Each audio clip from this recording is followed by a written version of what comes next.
जब कॉन्ट्रैक्ट के अधीन जो ऑब्लिगेशन बनते हैं एक पार्टी के द्वारा पूरे नहीं किए जाते तो उसे बोलते हैं ब्रीच ऑफ कॉन्ट्रैक्ट, या वह कॉन्ट्रैक्ट के अधीन जो ऑब्लिगेशन बनते हैं वो पूरा करने में असमर्थ हो जाता है। ठीक है, तो इस केसेस में जो विक्टिम पार्टी होती है, जो एग्री पार्टी होती है, उसे कुछ राइट मिलते हैं। तो सबसे पहले हम ये देखेंगे कि ब्रीच ऑफ कॉन्ट्रैक्ट क्या है, इसके जो कौन से टाइप है। ब्रीच ऑफ कॉन्ट्रैक्ट का मीनिंग आपको क्लियर हो गया, कॉन्ट्रैक्चुअल पार्टी द्वारा अपने कॉन्ट्रैक्ट को पूरा ना करने से मना करना या फिर वह असमर्थ होना। ये दो प्रकार से हो सकता है, एक एंटिसिपेटरी ब्रीच और एक एक्चुअल ब्रीच। एंटिसिपेटरी ब्रीच का मीनिंग है पूर्व, यानी कि आपने जो ऑब्लिगेशन आपके जो बनते हैं, जो कॉन्ट्रैक्चुअल पार्टी के ऑब्लिगेशन बनते हैं, उन्हें टाइम से पहले ही मना कर देना। कि एक प्रोमिसर क्या करता है, रिफ्यूज कर देता है, refuse to perform his obligation before the specified time period. जो भी स्पेसिफाइड टाइम है उससे पहले वो मना कर देता है, उस केस में क्या बोलेंगे हम, उसने एंटिसिपेटरी ब्रीच किया है।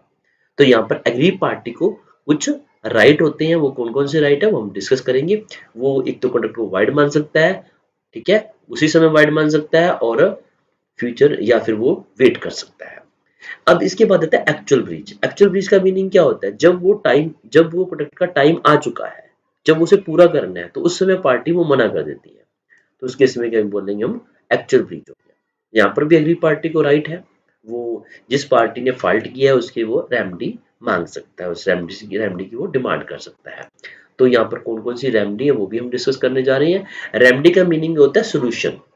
जो एग्री पार्टी है, ठीक है ना, फॉल्टी पार्टी की वजह से उसे कुछ लॉस हुआ है तो उसे कुछ रिलीफ मिलेगा, सोल्यूशन मिलेगा, रेड्रेसल मिलेगा, ठीक है ना, उसकी जो शिकायत है उसका निवारण किया जाएगा। A right would be no value, कहता है किसी राइट की कोई वैल्यू नहीं होती अगर वो राइट को इन्फोर्स ही नहीं कर सकता, वो कोर्ट के द्वारा पूरा करवाया जा सकता है, ठीक है ना। यहाँ पर लिखा हुआ है कि to enforce the right in the court of law, वो कानून के द्वारा उसे पूरा करवा सकता है, वो राइट ले सकता है। तो राइट क्या है, रेमेडी क्या है, एक लीगल रेड्रेसल है। तो आप देखोगे यहाँ पर कौन कौन से राइट मिलते हैं, rescission, damage, restitutions, remedies of breach, quantum merit and specific performance injection, ये कुछ राइट उसे मिलेंगे। पहला पॉइंट है रेसिशन। रेसिशन का मीनिंग है कैंसिलेशन ऑफ द कॉन्ट्रैक्ट। जो एग्रीड पार्टी है वो क्या कर सकती है, उसे कॉन्ट्रैक्ट को कैंसिल मान सकते हैं, क्योंकि उसने तो मना किया नहीं है, दूसरी पार्टी ने मना किया है ना, तो वो कॉन्ट्रैक्ट को उसी समय वो कैंसिल मान सकती है, और जो उसकी जो ऑब्लिगेशन है वो मना कर सकते हैं, वो ऑब्लिगेशन पूरा नहीं करेगी अंडर द कॉन्ट्रैक्ट। जैसे आपने एग्जांपल लिया कि ए ने प्रॉमिस किया 10,000 रुपए देने का, ठीक है ना, तो उसने 10,000 रुपया लेने, 10,000 रुपए का फर्नीचर सेल करने के लिए उसने बी को प्रॉमिस किया, और बी ने प्रॉमिस कर लिया कि वो जो फर्नीचर मिल जाएगा तो वो पेमेंट कर देगा। लेकिन बाद में ए ने क्या कर दिया, फर्नीचर सेल करने से मना कर दिया, तो अब बी को भी पेमेंट करने की जरूरत नहीं है, तो ये इसे कैंसिल मान सकता है, ठीक है ना। तो जो एग्रीड पार्टी है वो फ्री है अपने ऑब्लिगेशन से पूरा करने से। दूसरा, वह कंपनसेशन भी मांग सकती है, ठीक है ना, क्योंकि कॉन्ट्रैक्ट दूसरी पार्टी ने मना किया है। तो यहाँ पर कौन कौन से उसे राइट मिलेंगे, एक तो एग्रीड पार्टी को अपने ऑब्लिगेशन पूरी नहीं करनी, दूसरा एग्रीड पार्टी कंपनसेशन डिमांड कर सकती है, थर्ड पॉइंट, पार्टी को जो एग्रीड पार्टी ने जो उसे बेनिफिट हासिल की है, मान लो एग्रीड पार्टी कुछ हासिल किया हो तो वो रिस्टोर कर सकती है, ठीक है। ये हम यहाँ पर देखेंगे रेस्टिट्यूशन। रेस्टिट्यूशन का मीनिंग यहाँ पर एक और पॉइंट आएगा कि put the party into original position, कि जो कॉन्ट्रैक्चुअल पार्टी है उनकी ओरिजिनल पोजीशन में उसका होना जरूरी होता है, अगर कॉन्ट्रैक्ट वाइड हो जाता है। जो कॉन्ट्रैक्ट वाइड हो गया तो कॉन्ट्रैक्ट करने से पहले जो उनकी पोजीशन होती है वही उनकी रहनी चाहिए। इसके पीछे प्रिंसिपल होता है इक्विटी एंड जस्टिस का मीनिंग है। इसे आप आसानी से विद एन एग्जांपल समझ सकते हैं कि ए ने बी को 2,000 रुपया देने का वादा किया अगर बी सी से मैरिज कर ले, लेकिन इसके इसी समय सी की डेथ हो चुकी है, तो बी क्या करेगा, उसे वापस 2,000 रुपए देगा, ठीक है ना। मान लो उसने 2,000 रुपए दे दिया तो वो उसे वापस ले सकता है। तो उससे कहने का मीनिंग, ए की जो पोजीशन रहेगी वो इक्विटी जस्टिस के हिसाब से उसे 2,000 वापस मिलना चाहिए। अब इसके बाद है suit for quantum. Quantum merit का मीनिंग होता है एज मच एज अर्न, जितना आपने अर्न किया है, जितना आपने काम कर दिया उतना तो आपको कंपनसेशन मिलना चाहिए, इसका मीनिंग ये होता है, ठीक है। जैसे कोई, आप एक छोटा सा एग्जांपल ले लेते हैं कि एक किसी ने ये बोल दिया कि फर्नीचर बनाना है, फर्नीचर पूरे घर का तैयार करना है, तो उसमें क्या कर दिया, सोफा सेट है, चेयर्स है, तो उसने चेयर बना दी है। अब चेयर्स एक्सेप्ट भी कर ली मालिक ने भी, हाँ ये सही बढ़िया है, उसके बाद वो कॉन्ट्रैक्ट को मना कर देता है कि ना भाई ये मेरे को आपकी, आगे मैंने आपसे कुछ नहीं बनवाना। तो चेयर तक जो चेयर बनाई है उसकी उसे पेमेंट करनी पड़ेगी। तो इसका मीनिंग है एज मच एज अर्न, जितना आपने एक्सेप्ट कर लिया उतना आपको पेमेंट करनी पड़ेगी।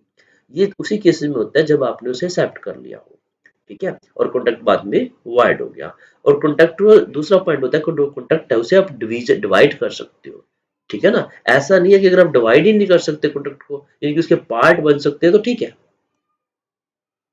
तो ये कुछ पॉइंट थे, ठीक है। इसके बाद आता है suit for specific performance. Suit for specific performance में क्या होता है कि जब कई बार ऐसी सिचुएशन होती है रेमडी से काम नहीं चलता, तो कोर्ट में direct the party to breach of contract to carry out its promise. Court order कर सकता है, जिस पार्टी ने मना किया कॉन्ट्रैक्ट पूरा करने से उसे कह सकता है कि आपको तो ये पूरा करना पड़ेगा।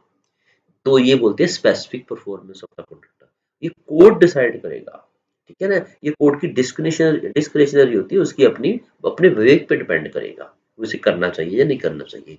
तो इसमें एक एग्जांपल ले सकते हैं, ए ने एग्री किया, ठीक है, एक to sell be an artist painting for 30,000, ठीक है ना। 30,000 में पेंटिंग सेल करने के लिए उसने एग्री किया।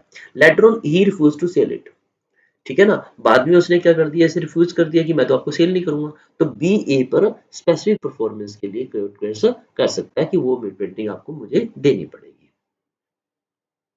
हाँ जी। इसके बाद आप देखते हैं सूट फॉर इजेक्शन।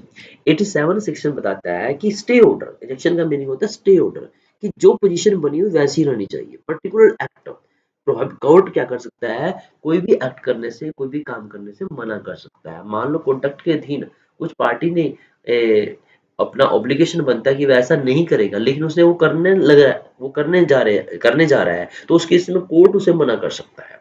जैसे आप एग्जांपल ले सकते हैं, एन एक फिल्म एक्ट्रेस है, उसने वार्नर ब्रदर्स के लिए काम करने के लिए कहा कि मैं 1 साल के लिए वार्नर ब्रदर्स के लिए काम करूंगी, लेकिन वो किसी और के लिए काम नहीं करेगी। बाद में उसने क्या कर दिया, ड्यूरिंग द ईयर ही उसने डी से कॉन्टेक्ट कर लिया कि वह आपके लिए भी काम करेगी, ठीक है, उसकी फिल्मों में काम करेगी।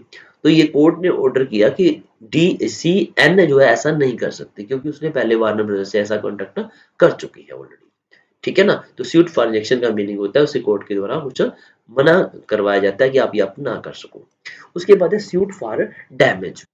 ये बहुत इंपॉर्टेंट पॉइंट है, 73 से 75 के बीच बताया गया है कि आपको एक मॉनेटरी कंपनसेशन देना पड़ता है। किसको, एग्री पार्टी को। जो पार्टी दोषी है, जिस पार्टी ने कॉन्ट्रैक्ट का ब्रीच किया है, वो एग्री पार्टी को कुछ डैमेज देगी। तो ये हमारा पैसे तो सेकंड पार्ट बनता है डैमेजेस का। इस लेसन के अंदर ये भी हम डिस्कस करने जा रहे हैं कि कौन कौन से उसे डैमेजेस मिल सकते हैं। पहला पॉइंट है जनरल कंपलसेटरी डैमेज। इसमें क्या होता है कि एग्री पार्टी, ठीक है ना, जो भी एग्री पार्टी को लॉस हुआ है, जो नेचुरल लॉस हुआ है, वो देना पड़ता है, ठीक है ना। एग्री पार्टी को मिलेगा जिस पार्टी ने ब्रीच किया है। जैसे आप कह सकते हैं कि मान लो कोई प्रोडक्ट है, उसकी आपने कीमत 1000 रुपये डिसाइड की हुई है, लेकिन सेकंड पार्टी ने वो क्या कर दिया, मना कर दिया। तो उस केस में क्या क्या सकते हैं, जो मार्केट का प्राइस है वो 1500 हो गया अब। तो उस केस में 500 रुपये का जो डिफरेंस आ गया, ठीक है ना। पहले प्राइस रखा था 1000 रुपये का प्रोडक्ट पूरा करने के लिए, ठीक है ना, लेकिन बाद में क्या कर दिया, वो प्रोडक्ट को मना कर दिया। तो सेलर को कहता है मैं देता नहीं आपको। तो अब वो मार्केट प्राइस है 1500, तो 500 रुपये का वो उसे डैमेज मांगी जा सकती है, डैमेज उसे मिलेगा। इसके बाद है स्पेशल पर्टिकुलर। ये क्या होता है कि कई बार कोर्ट ये डिसाइड करता है उसे एक्स्ट्रा ऑर्डिनरी सर्कमस्टेंसेस में उसे कुछ स्पेसिफिक पर्टिकुलर डैमेज भी दी जा सकती है। हाँ जी। इसके बाद आप देखोगे विंडिक्टिव या पुनिटिव डैमेज। इसमें क्या होता है कि जब पार्टी कॉन्टेक्ट कर की है जिस पार्टी ने, दूसरी उसकी कोई रेपुटेशन है, ठीक है ना। हर एक पार्टी की रेपुटेशन तो होती है जब भी कोई डील की जाती है। तो उस पार्टी दूसरी पार्टी ने ब्रीच कर दिया, तो उसे कोई इमोशनल शॉक लगता है। कहने का मतलब इमोशनल, उसकी जो रेपुटेशन वो हजार्ड होती है, उसको प्रॉब्लम होती है, रेपुटेशन को ठेस पहुंचती है। इस केसेस में पार्टी की जो क्रेडिबिलिटी है उसको अफेक्ट होता है, तो वो उसकी गुडविल डाउन होती है। तो कोर्ट ये डिसाइड करता है कि दूसरी पार्टी से लॉस हुआ है, इमोशनल डैमेज हुआ है, तो वो उसे पुनिटिव डैमेज के लिए भी कह सकती है। जैसे आप कह सकते हैं कि वैसे तो ये कॉन्ट्रैक्ट नहीं आता कि breach of a marriage promise to marry, although marriage is not a contract by law. कहता है मैरिज कॉन्ट्रैक्ट का जो मैरिज के द्वारा कॉन्ट्रैक्ट जो मैरिज के लिए किया जाता है वो एक आप वैलिड नहीं मानते। But if a person after making such contract terminate it later on without any valid reason, मान लो कॉन्ट्रैक्ट किया गया मैरिज का, लेकिन बाद में वो विदाउट एनी रीजन उसे मना कर देता है तो इससे क्या हो सकता है, किसी को इमोशनल शॉक लग सकता है। इस केस में कोर्ट उसे एग्जाम्पलरी डैमेज जो डिफॉल्टर है उसे लगा सकता है। या डिसऑनर ऑफ ए चेक, कई बार क्या होता है कि dishonour of a cheque, cheque dishonour हो गया, उस केसेस में क्या कर सकते हैं, चेक आगे दिया गया है, रेपुटेशन का सवाल है, तो ठीक है ना, तो उस केसेस में जो डिसऑनर चेक हुआ है उस केसेस में भी उसे कोर्ट पुनिटिव डैमेज लगा सकता है। हाँ जी, इसके बाद आप देखोगे नेक्स्ट पॉइंट आता है nominal charge, nominal damage. Nominal damages में क्या आएगा आपके पास कि कोर्ट कुछ ब्रीच ऑफ कंडक्ट की वजह से कुछ नॉमिनल डैमेजेस भी लगा सकता है, जैसे where the injured party has not in fact suffered by any loss due to breach of conduct. Injured party को कोई लॉस तो नहीं हुआ, लेकिन फिर भी damages covered by him are very nominal, उसे थोड़ा बहुत लॉस वो पूरा किया जा सकता है, लेकिन वेरी स्मॉल नेम शेक, तो उसे कुछ कई बार उसे दंड स्वरूप कुछ ऐसी डैमेजेस लगाई जा सकती है। जैसे a firm consisting of 4 partner employed by B for a period of 2 years. देखो एक फर्म है जिसमें 4 पार्टनर है, उन्होंने बी को रख लिया, अपने जॉब पे रख लिया 2 साल के लिए, और 6 महीने के बाद क्या हुआ, 2 पार्टनर रिटायर हो गए। जो पार्टनर बिजनेस को चला रहे हैं, ठीक है ना, उन्होंने बी को भी रखने से मना कर दिया कि हम आपको कंटिन्यू नहीं कर सकते। तो इस केसेस में क्या कर सकते हैं, बी को कुछ नॉमिनल चार्ज डैमेजेस मिल सकते हैं, कोर्ट के द्वारा वो रिकवर किए जा सकते हैं। इसके बाद नेक्स्ट पॉइंट आपके पास आएगा डैमेज फॉर इनकन्वीनियंस।